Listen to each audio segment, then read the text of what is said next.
नमस्कार। आर के त्यागी, गाजियाबाद एनसीआर दिल्ली। ओम सच्ची जनवाणी नमः चैनल पर आपका स्वागत है।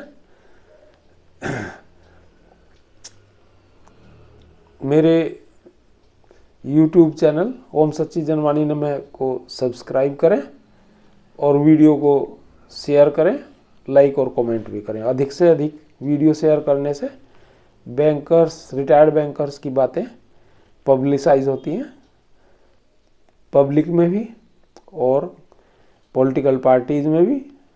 रिटायर्ड बैंकर्स भी आंदोलित रहते हैं और बात आगे तक जाती है, गवर्नमेंट तक जाती है, अगर वीडियो वायरल हो या वीडियो शेयर हो अधिक से अधिक।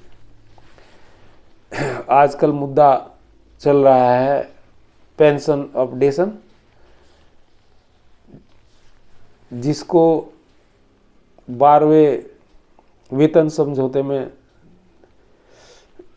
MOU में नहीं है, उसे नहीं किया गया है, बल्कि उसके बदले में एक एक्सक्रेशिया करके देने का प्रोग्राम इन्होंने बनाया। और एक्सक्रेशिया जो है पैरा 5 में उन्होंने ex gratia without prejudice to updation of pension demand by unions and associations, ऐसा उन्होंने लिखा है। इसका मतलब वो अलग है, एक्सक्रेशिया अलग दे रहे हैं और वो एक्सक्रेशिया पेंशन फंड से नहीं दिया जा सकता, वो गवर्नमेंट को, अपने बैंक को अपने प्रॉफिट से देना पड़ेगा पर मंथ। एक एक्सक्रेशिया कितना अमाउंट होगा?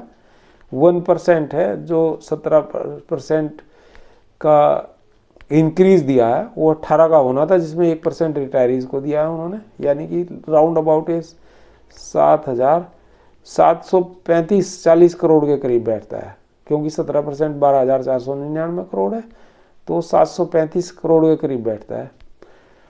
और स्टेट बैंक के अतिरिक्त जो है करीब 4.5 लाख पेंशनर्स हैं। अब जो अभी एक मीटिंग और होनी है FBO और IBA की, तो उसमें ये सब मॉड्यूलिटीज तय होंगी कि किसका कितना मिलेगा। जो चीज़ें होंगी, कैलकुलेशंस वगैरह होंगी, वो इन सर्विस एम्प्लॉयज़ के बारे में भी और इसके बारे में भी, रिटायरीज के बारे में भी, जो एक्सक्रेशिया किसको कितना देना है, सेटलमेंट के आधार पर पुरानों को इतना, नयों को इतना, और वेतनमान के हिसाब से क्लर्क को इतना, JM1 को इतना, MM2 या जो भी वो बनाएंगे क्राइटेरिया, वो सब उसमें होगा। तो अभी रिटायरी एक्टिव साथियों में ये चर्चा हो रही है लगातार कि भाई ये एक्सक्रेशिया लें या इसका विरोध करके जो है इसका विरोध करें। हालांकि विरोध तो हमारा है ही है, दर्ज कर ही रहे हैं, पर जो गवर्नमेंट दे रही है या बैंक दे रहा है उसमें हमारी तो कोई डिमांड है नहीं उसमें। उन्होंने वो दे रहा है, लेंगे, वो तो सैलरी में जाएगा ही। हाँ, हमारी डिमांड अपडेशन की जो कि तुम खड़ी रहेगी, और वो कोर्ट में भी केस चलते रहेंगे। और उसके अलावा हम और ज़ोर शोर से इस चीज़ को उठाने जा रहे हैं ये, और हमारी पूरे हिंदुस्तान भर के एक्टिविस्टों से वार्ता भी हो रही है, और सोशल मीडिया पर हम मैसेज और फ़ोन कॉल्स पर भी बात कर रहे हैं इधर उधर, और सारे एकजुट होकर उसका एक कोई नई युवा मीडिया निकालने के प्रयास में है।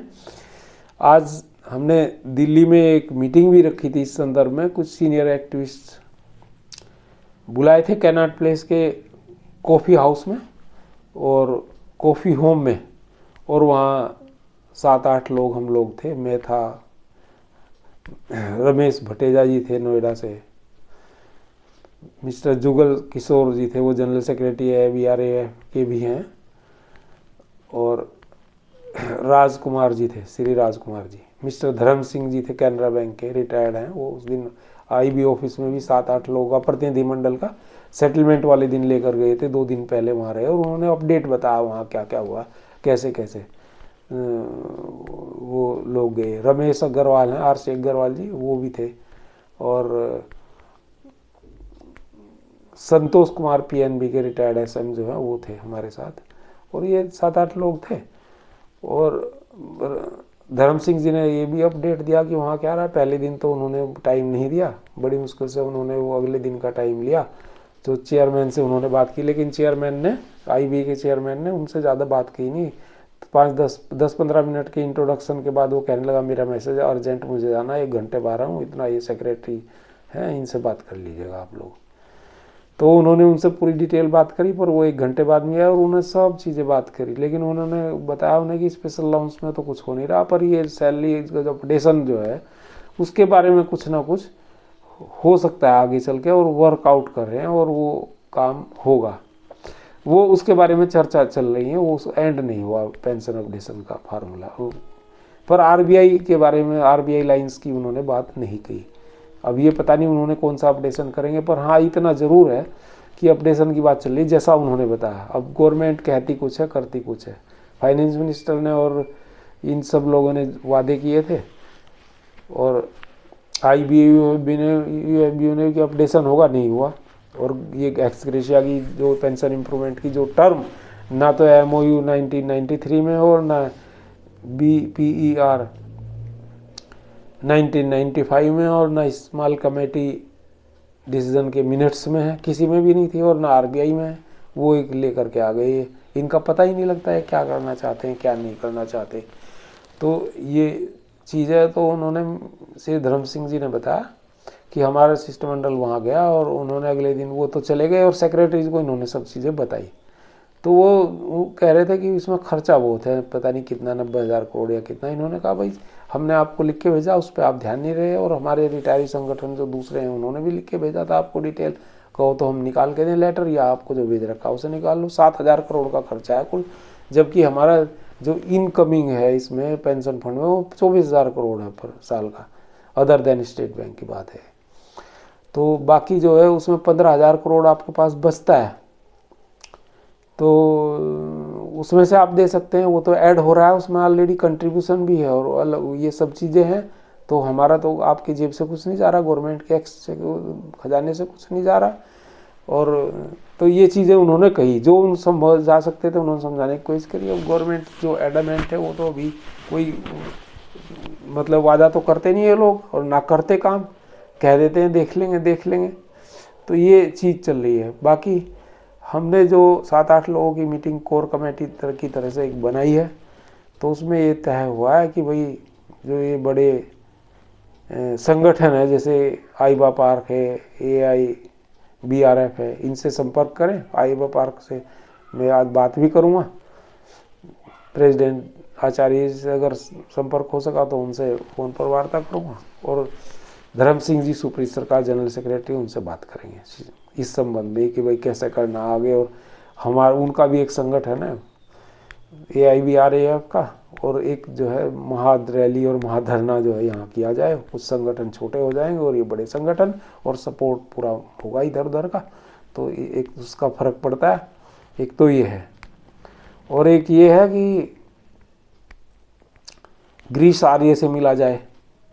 ग्रीस आर्य BMS के हैं जो फाइनेंस सेक्टर को देखते हैं, उनकी तरह सचिव की तरह से काम करते हैं फाइनेंस, और पीछे वो फाइनेंस मिनिस्टर से मिले भी थे 2 बार अपने शिष्टमंडल के साथ, NOBW और NOBO की टीम को लेकर के। और उन्होंने कहा था कि भाई इनका ये होना है pension updation at RBI line sir, special allowance का मुद्दा, और 4 लाख बेस पॉलिसी। तो उनसे मिला जाए और उनसे बात की जाए, और उनसे जो है फाइनेंस मिनिस्टर से मिलने का उनसे समय तय करवाया जाए कोई, या वो कोई अन्य तरीका सुझाएं। तो एक ये चीज़ तय हुई, और आपस में कोऑर्डिनेशन बना के चलने की बात है, क्योंकि हम लोग सीनियर एक्टिविस्ट अलग अलग फील्ड में अलग अलग जगह काम करते हैं। तो सारों का एक कोर कमेटी 7-8 आदमियों की बनाई, इसीलिए व्हाट्सएप ग्रुप बना है उनका, वो एक अलग है। और आगे किस तरह से होता है, कुछ लोग और ऐड होते हैं, करते हैं हम लोग, या क्या लोग करते हैं वो आगे पता लगेगा, और किस तरह से इसको आगे हम बढ़ाते हैं, या जैसे चल रहा है ऐसे ही चलता रहेगा, ये अभी आगे पता लगेगा, बहुत इनिशियल स्टेज है। दूसरी बात, जो डिसीजंस होंगे, जो भी होगा वो सब हम आपको शेयर करते रहेंगे। और अगर फाइनेंस मिनिस्टर मिली हमसे या हमारे कुछ और अन्य साथियों से, तो वो सब अपडेट्स आपको आएंगे तो आपको बताएंगे। इसके अलावा ये भी जानकारी लगेगी कि ग्रीस आ रही है जो BMS के फाइनेंस सेक्टर को देखते हैं, सचिव की तरह से काम करते हैं, और पूरे BMS का जो है ये उनके पास वो है फाइनेंस सेक्टर का चार्ज। तो वो भी समय मांग रहे हैं फाइनेंस मिनिस्टर से मिलने का, और ये सारी चीज़ें डिस्कस करना चाह रहे हैं कि भाई ये गलत हुआ है, ये इस तरह से हुआ। और मैं भी गिरीश आर्य जी से बात करूँगा किसी टाइम, आजकल मैं बात करने वाला हूँ। उनका नंबर मेरे पास था, देख लूँगा, नहीं हुआ तो कहीं से ले लूँगा। उनसे बात करूँगा और उनसे सलाह भी करूँगा, उनसे पूछूंगा, उन्हें कहूँगा भी अपनी बात। बाकी कोर्ट का ये है कि हमारी जो 6 दिसंबर की डेट थी वो जैसे भी है, गवर्नमेंट ने किया या कोर्ट ने किया या कैसे मैनेजमेंट किया या रिजाइंडर का बहाना बनाया, उसको जो है 8 महीने बाद जुलाई में पोस्ट कर दिया। वो हमारी 2 डेट थी, एक ग्रेजुएटी रिकैलकुलेशन की थी 6 दिसंबर में और एक special allowance and pension updation की। इससे यही बू आती है कि भाई 180 दिन का इनका टाइम था, तो इन्होंने इसको जो है इतने पीछे इसलिए खिसका दिया। 6 दिसंबर की में थी और 7 दिसंबर को इन्होंने ये सेटलमेंट करा और जुलाई में डाल दिया कि 180 दिन जब हो जाए उसके बाद ये कोर्ट में आए। तो मतलब इससे बू आती है, इन सब सर्कमस्टांसेस से सब प्रतीत होता है। मैं ये नहीं कह रहा कि ऐसा ही हुआ होगा, पर 8 महीने की डेट मुझे नहीं समझ में आता जुडिशरी किस तरह से जो है 8 महीने में पता नहीं कितने लोग हमारे मर जाएंगे। सीनियर सिटीजन्स जो हैं सर्दी में ही पता नहीं कितने लोग जय श्री राम करेंगे। ये तो इतनी बड़ी सर्दी होती है और जो है बहुत से लोग सर्दी झेल नहीं पाते, हार्ट अटैक या और संकुचन हो जाता है धमनियों में और नहीं झेल पाते। तो सीनियर सिटीजन्स के लिए तो डेट्स अर्ली की होनी चाहिए, डेट इतनी लंबी दे रहे हैं, ये तो अन्यायपूर्ण कृत्य है। अब ये क्या हो रहा है जुडिशरी में मैं नहीं कह सकता, और क्या गवर्नमेंट कर रही है मैं ये भी नहीं कह सकता, लेकिन जो इसका आउटकम है वो यही है कि ये ठीक नहीं है। सुपर सीनियर और सीनियर सिटीजन्स का मसला है, उनके पास टाइम ही नहीं होता, पता नहीं कब निकल जाएं वो ज़िंदगी का, और उनके स्पाउस रह जाएं, उन्हें बेचारों को कुछ पता भी नहीं होता। मान लो उनकी वाइफ है, उससे क्या पता। और बैंक वालों की वाइफ तो वैसे ही ज़्यादा इन चक्रों में रहती, क्योंकि वो सारे काम बैंक के जो अधिकारी हैं कर्मचारी हैं वो सब कर लेते हैं, तो उनको कोई मैनेज करने की ज़रूरत नहीं होती ये चीज़ों को। तो ये गलत चीज़ है, मतलब इसको इन्हें सेटल डेट जल्दी देनी चाहिए थी। पहले कोविड में हमारी 6-6 महीने डेट लगती रही और अब आकर के इसमें इन्होंने 8 महीने की डेट लगा दी। पिछले 6 साल से कोई काम नहीं हुआ रहा। 18 से केस चल रहे हैं हमारे, 18 5 23 5 साढ़े 5 साल हो गए हैं इसमें। तो ये निंदनीय है जो भी है, ये इतनी डेट नहीं होनी चाहिए। हालांकि कोर्ट का मामला है, हम कुछ कह भी नहीं सकते क्योंकि कोर्ट का सम्मान करना होता है, पर जो गलत चीज़ है उसे तो सोचना चाहिए। और क्या मतलब मॉडलिटीज़ हैं वो किस तरह का रिजॉइंडर है या क्या है, बस इसी में रह जाएंगे हम तो उलझे हुए। न्याय कब होगा रिटायर से सीनियर सिटीजन जो 95 साल का है या 93 साल का है या 85 साल का है, उसका तो ये भी नहीं पता। आजकल तो 60 65 70 साल के निकल रहे हैं, भगवान को प्यारे हो रहे हैं। इन सर्विस में ही जो है 55 के बाद जो है मरने गिरने लगते हैं लोग बाग, शरीर मिलावट का सामान खा करके और जो है टेंशन भुगत करके। बैंक एम्प्लॉइज़ और बैंक ऑफिसर्स की हालत वैसे ही दुबली और पतली और ख़राब हुई रहती है। तो मेरा यही कहना है कि भाई आप सब लोग जो हैं, जितने भी हमारे साथी हैं जो हमारे चैनल को देखते हैं, वो सभी एकजुट हों। और जो चैनल को नहीं देखते, मैसेज हम दूसरे ग्रुप्स में और फेसबुक पर भी पता नहीं एक ग्रुप में डालते हैं, सभी लोग एकजुट रहें। और एकजुटता बड़ी चीज़ है, एकजुटता से ही हम पार पाएंगे और गवर्नमेंट को भी झुकाने की कोशिश करेंगे तो एकजुटता होगी। तो और जब भी कभी कॉल आती है, कोशिश कर रहे हैं हम धरने प्रदर्शन और इन सब के सभी संगठनों, 1-2 संगठनों से बात हुई है, उन्होंने कहा है कि करेंगे। और अगर ये बड़े संगठन हमारे साथ मिले और लगे जैसा कि हम प्रयास कर रहे हैं और बात कर रहे हैं, अगर इन्होंने कहा तो सब मिलके जो धरने प्रदर्शन लगेंगे वो तो सारे दूर दूर से आएंगे लोग बाग। अव्वल में तो ये है कि भाई जनवरी दिसंबर का महीना बहुत ठंड का महीना होता है, लेकिन चलो जो भी है, जितने लोग आ सकते हैं, जिनकी तब स्वास्थ्य ठीक ना हो वो ना आए, जिनका स्वास्थ्य अलाउ करे वो आए। फिर भी मैं तो कहता हूँ हमारे तो 7.5 पौने 8 लाख रिटायर हैं, अगर उसमें से 10% भी आए तो 70-80 हज़ार लोग बैठते हैं, या 15% आ जाए तो 1.25 लाख लोग बैठते हैं। इतने लोग तो अगर जो है 7 मेट्रो सिटीज और ये कैपिटल्स, स्टेट कैपिटल्स में धरने प्रदर्शन लगाएं, हाय हल्ला करें, IBO ऑफिस के पास बाहर लगाएं, और जो ये हेड ऑफिस हैं बैंक्स के इनमें लगाएं, और फाइनेंस मिनिस्ट्री के बाहर लगाएं, जंतर मंतर पे लगाएं, 2-4-5 दफ़े इस तरह के प्रोग्राम हुए तो उसका असर ज़रूर होगा। जनतंत्र है, लोकतंत्र है, भीड़ का तो प्रभाव पड़ता ही है।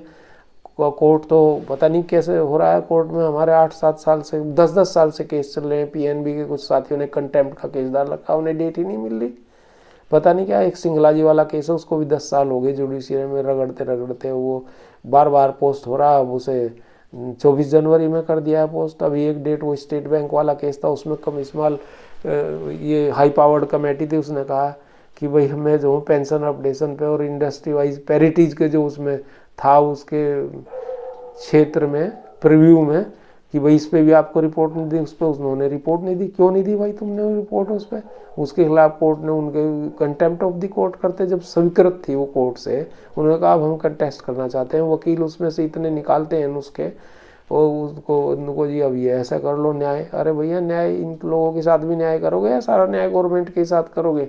गवर्नमेंट तो वो बांट रही है 81.5 करोड़ लोगों को गरीबी के नाम पे फ्री राशन 8 साल के लिए कर दिया उन्होंने, 3 साल पहले, और 5 साल आगे। वो किसके पैसे से? हमारे टैक्स के पैसे से है।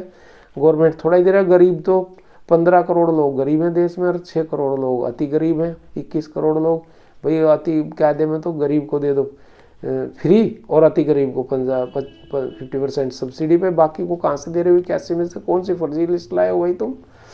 ऐसे ही गोल्ड कार्ड दे रखा है इन्होंने, उसका आयुष्मान कार्ड 51 करोड़ लोगों को। अरे भाई वो तुम दो फ्री 5 लाख तक का। हम 6 करोड़ लोगों को, अति गरीब को फ्री दो, 50% को सब्सिडी दो, घर दे रहे हो, सब चीज़ें, दुनिया भर की चीज़ें आप इन्हें दे रहे हो। अरे कितने लोगों को दे रहे हो भैया? गरीब कितने ही कैसे? उधर कहते हो हमने गरीबी घटा दी, उधर तुम गरीबी से ज़्यादा को ये बांट रहे हो, और हमारी फैसिलिटी कोई दे नहीं रहे तुम। ये हमें जो है इंश्योरेंस में तुमने 7.5 का जो है 7 साल में वो 7,500 के प्रीमियम को 1,07,8,000 करा दिया। सारा हमारा PF का पैसा ये सारा इसी में चला गया। हम आगे जिएंगे कैसे? ये घोर अन्याय का विषय है। और पेंशन अपडेशन हम लेके रहेंगे। उधर स्पेशल अलाउंस जो है हमारा, उस 1 नवंबर 2012 के बाद जो है उसको, उसमें ना पेंशन कैलकुलेट करते, ना ग्रेजुएटी करते कैलकुलेट, ना कोई और फैसिलिटी कैलकुलेट करते। मतलब हमें जो है उसमें आपने लोगों ने पंगु बना दिया। हमें 41% पेंशन दे रहे हो, सेटलमेंट में भी बढ़ा दोगे तुम स्पेशल अलाउंस, फिर और भी कम हो जाएगा, 34-35% ही हो जाएगा 50% के बदले में पेंशन। 41% पेंशन मिली, ये भी एक अन्याय है। और जो हाई पावर्ड कमेटी थी उसे पैरिटी के बारे में सोचना था, तो वो नहीं सोचा उन्होंने। उधर स्टेट बैंक को तुम ये दे रहे हो सारी की सारी फैसिलिटी कि भाई थर्ड बेनिफिट में पेंशन, वो भी 50%। हमें क्यों थर्ड बेनिफिट में नहीं दे रहे? ये क्यों अन्याय कर रहे हो भाई? अब जब स्टेट बैंक को 50% पेंशन मिल गई तो हमें भी तो थर्ड बेनिफिट में कंट्रीब्यूटरी PF का फायदा मिलना चाहिए। ये अन्याय यहाँ नहीं है। अन्याय उसे तो अन्याय बताया था आपने। 40% से 50%, 17% लोग थे वो कुल। तो ये मैं ये नहीं कह रहा स्टेट बैंक को दिया, बढ़िया बात है, लेकिन बाकी बैंक एम्प्लॉइज को क्यों नहीं तुम कंट्रीब्यूटरी PF का थर्ड बेनिफिट में दे रहे? गवर्नमेंट का ये जो गवर्नमेंट को भी थर्ड बेनिफिट में नहीं है, दूसरों को भी, रिजर्व बैंक को भी थर्ड बेनिफिट में नहीं दे रहे, और किसी को भी नहीं, सिर्फ स्टेट बैंक को थर्ड बेनिफिट में मिल रहा। अच्छी बात है, मजदूर हो यार, ऑफिसर वर्ग सभी को मिल रहा है। हम तो चाहते हैं थर्ड बेनिफिट में, पर हमें भी तो मिलना चाहिए थर्ड बेनिफिट में। बैंक वालों ने क्या बुराई करी है? रिजर्व बैंक ने क्या करा? गवर्नमेंट में ना बाढ़ में, वहाँ क्यों नहीं है थर्ड बेनिफिट? तो ये सोचना चाहिए गवर्नमेंट को। इंडस्ट्री वाइज पैरिटी जो वो हाई पावर्ड कमेटी को दी थी उन्होंने अपनी रिपोर्ट देने को, क्यों नहीं दी उनके ब्यूरोक्रेट्स ने, DFSR इनके? ये घोर अन्याय और ये घोर कलयुगी प्रकार का एक निर्णय है। इन सबको इश्यूज को सेटल करना चाहिए। उधर कहते हो कि डिमांड नहीं, तेरे डिमांड क्यों नहीं थी? पहले हमारे सामने कितनी बार डिमांड लगी, तुम तो इधर उधर कर देते हो अपने कागज, और फिर कहते हो डिमांड। तुम तो स्पेशल अलाउंस को भी कहते हो डिमांड नहीं, क्यों डिमांड नहीं है? सारी डिमांड लगी है। और UFBU और IBA का अपवित्र गठबंधन है रिटायरीज के लिए, वो लगातार उनको वो करता है, बैक करता है। तो इसकी हम धिक्कार करते हैं, इसे थू करते हैं इन चीज़ों पर, और सेम करते हैं इन चीज़ों के लिए जो ये UFBU और IBA और DFS का गठबंधन है। और हम अगर हम मिल पाए फाइनेंस मिनिस्टर से तो हम इस में बात करेंगे उनसे इस संबंध में। हालांकि न कारखाने में तूती की आवाज़ आजकल चल रही है पिछले 25-30 सालों से बैंक, रिटायरीज बैंक की, क्योंकि UFBU हमारा साथ नहीं देती। तो यही मैं कुछ आप लोगों को ये सारी बातें शेयर करना चाह रहा था, तो मैंने वीडियो आज बनाया और चाहता हूँ कि भाई आगे इसको शेयर करें आप लोग और यूट्यूब चैनल को सब्सक्राइब करें। धन्यवाद साथियों। आर के त्यागी, दिल्ली एनसीआर। सभी लोग स्वस्थ, प्रसन्न और संपन्न रहें, मंगल में रहें सपरिवार। और जय भारत, जय सनातन समाज संस्कृति। ओम ब्रह्मा विष्णु महेश। नमः। थैंक्स।